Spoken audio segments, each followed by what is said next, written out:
Have you ever spent months or maybe years generating experimental data to then realize that now you have to organize that insane amount of data into a story and make a paper out of it? It's the moment many people decide that writing a paper is too hard of a task for them. But frequently, the real problem is that we make a few structural mistakes before we even start writing that make the manuscript feel much harder to write than it needs to be. That's why in this video, I want to share with you the 3 biggest mistakes I made several times, and I see most researchers also making when working on the results section, so that you can make smarter choices and avoid the trouble yourself. Hi, my name is Jenifer. I have more than 15 years of experience working around the world as a biomedical scientist, doing research, publishing papers, supervising students, and all the academic stuff. Here at the Empath Advisor, I share all the best tools I discovered through my journey, as they might inspire you to have an easier and more enjoyable academic experience too.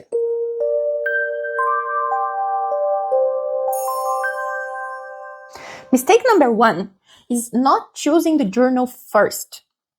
One of the biggest mistakes researchers make is starting to write the manuscript before deciding where they want to submit it. And I understand why this happens. After months or years focusing on experimental work, most people just want to finally put it all together into a paper. Not to mention the usual pressure from supervisors to get the publication done as quickly as possible. But the thing is that a scientific paper is not only about presenting your science.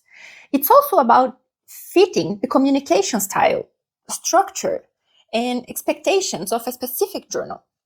Different journals have completely different priorities, formats, limits, and writing conventions.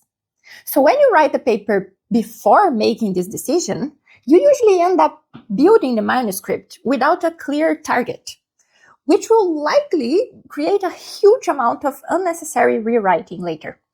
When we talk about the results section specifically, one of the main questions we have is how much data to include. I would love to say that this decision should only take into consideration your narrative and focus on telling the best story for your readers. But sadly, sometimes it's more of a bureaucratic matter, as many journals explicitly limit the word count and the number of figures and tables allowed in the main manuscript, and even for the length of the legends. So you need this kind of information to decide how much data you can show, whether your results must be merged into composite figures, what needs to move to the supplementary materials, and how concise your narrative must be. For example, look at these instructions from Nature's Guide for Authors. The journal limits not only the total word count, but also the number and size of the figures and tables. They also recommend that technical details can be moved into the methods or supplementary information. Besides space limits, many journals state that the results section should report findings only, while interpretation, implications, comparisons with the literature, and explanations belong in the discussion section, while others will tell you to provide a combined results and discussion section. So knowing that, you can be more strategic while deciding how to present and discuss your findings. I had several experiences of having to redesign the entire results section of papers just to fit specific journal formats. Trust me, you don't want to do that. So choose your journal wisely before you even start writing a single sentence. Mistake number 2 is presenting the results in a bad order. This usually goes along in one of 2 ways. People frequently describe their findings in the chronological order in which they acquired the data. Like, first we found this, then we did that other experiment, and finally found something else. Or they get stuck trying to force their paper to tell the story they thought they were going to tell, like the one from their grant proposal or project plan. I mean, who never, right? After all, by the time we sit down to write a paper, we've been sitting with that research for a long time. It's natural that our brain wants to stick with what we know. But the fact is that science is alive. Experiments fail all the time, surprises happen along the way, and ideas evolve. So, to avoid getting stuck with an old or unideal story, I'd like to suggest that you treat your dataset like a new puzzle for which you don't have access to the box lid. You just have all the pieces, but you don't know what it should look like yet.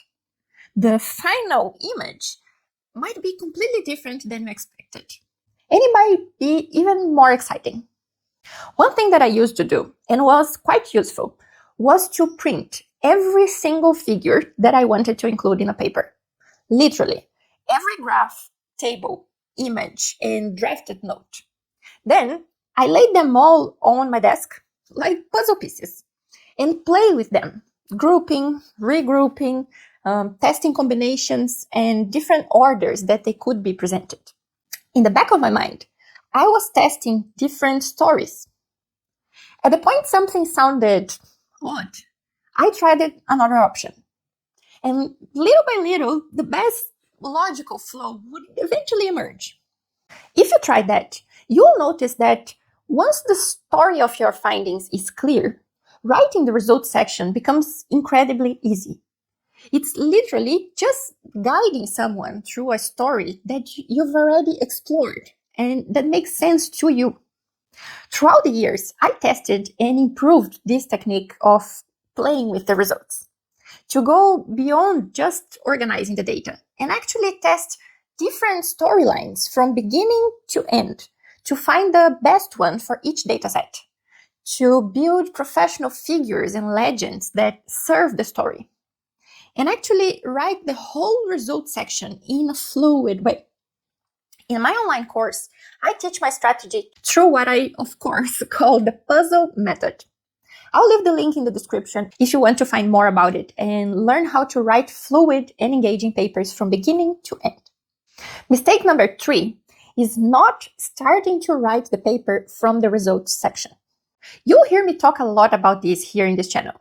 And that's because starting to write a paper from the results section, in my opinion, is the most strategic thing anyone can do to facilitate not only their writing process in an incredible way, but also the success of the paper with the readers, which of course includes the final readers, but also supervisors, collaborators, reviewers, and editors. If you missed this other video where I explain in detail why you should start with the results, I'll leave the link in the description for you to check it out. The problem with not starting from the results section is that you end up trying to tell the story of the paper before you fully understand what the story actually is.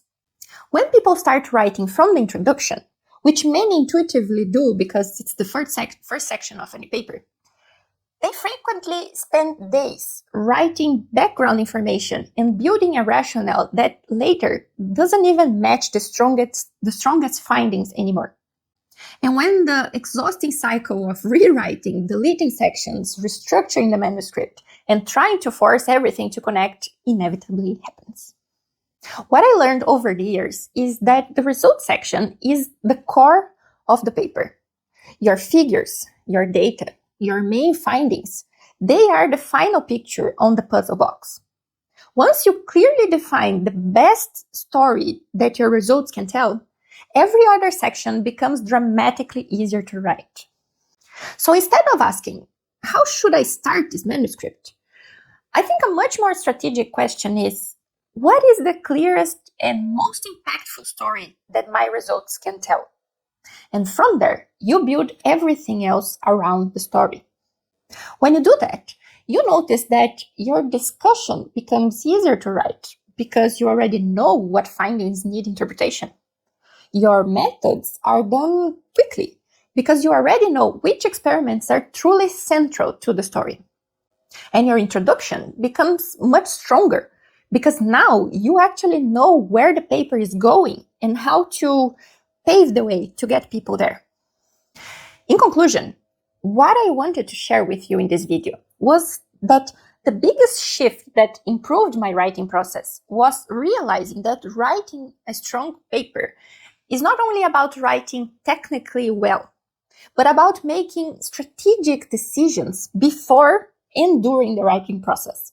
And the results section is where many of those decisions begin. If you choose the right journal first, build the best possible narrative from your findings instead of simply following the order in which you performed experiments, and start writing from the results themselves, the entire manuscript becomes more connected, fluid, and intentional. This way, writing a paper starts feeling so much easier, just like guiding someone through a story that actually makes sense. Now, I'm really curious to hear from you. Which of these mistakes do you think affected your writing process the most? Have you ever had to completely restructure a paper because of journal requirements? Or realized too late that your results were presented in the wrong order? And if you already tried starting a paper from the results section, how did it change the way you write? I'd genuinely love to hear your experiences, because I think these are the kinds of conversations researchers rarely have openly, even though almost everyone struggles with them at some point. If this video helped you approach your results section more strategically, make sure you give it your like and subscribe to the channel so that you don't miss our new videos on how to write and publish our papers in an easier, more professional, and more enjoyable way. See you soon!